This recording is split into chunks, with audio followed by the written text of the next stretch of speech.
দাম বাড়াতে আমি সিগারেট ছেড়ে দিচ্ছি। সিগারেট এখন কি আস্তে আস্তে খাওয়া কমাই দিতে হবে, এছাড়া কোনো উপায় নাই। আর তাছাড়া দাম বাইরেই কী হবে, খাইতে তো হয়। সিগারেট নিয়ে তো অবশ্যই বলার আছে, এরকম যদি দাম বাড়ায় তাহলে সাধারণ মানুষগুলো সিগারেট কীভাবে খাবে, যারা খাওয়া শিখছে আর কি।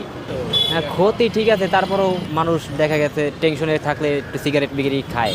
টেনশন কাটে না অবশ্য, তারপরেও মানে সিগারেট খাই মনে করেন যে খাইলে দেখা গেছে মাথাটা একটু হালকা হয়, এটা বুঝি। তারপরে কি করার, খাওয়া শিখছে এখন, খাইতে খেতে মানে একটা অভ্যাস হয়ে গেছে, ভালো লাগে আর কি, ছেড়ে দিতে পারি না। দেখা গেছে মানে খাওয়া মানে এরকম একটা অভ্যাস হয়েছে আপনার যে খাওয়া দাওয়া কিছু একটা খাওয়া দাওয়া করলে পেট ভরা থাকলে মানে একটা সিগারেট খাইতে ভালো লাগে। এই কি করবো, সিগারেট খাওয়া শিখছি, দাম বাড়লেও খাইতে হইব, না খাই তো থাকতে পারি না। এটা একটা পেশা, নেশা হয়ে গেছে সিগারেট। আমাদের দাবি কমে রাখলে ভালো হয়। যেমন লাকি এখন কত লাকি, 12 টাকা। যেমন ক্যামেলটা মানে 12 টাকা হয়ে গেছে। 10 টাকা ঠিক আছে। রয়্যাল লাইট 60 টাকা ছিল, ওইটাও ছিল, ভালোই ছিল, কিন্তু এখন 10 টাকা হয়ে গেছে।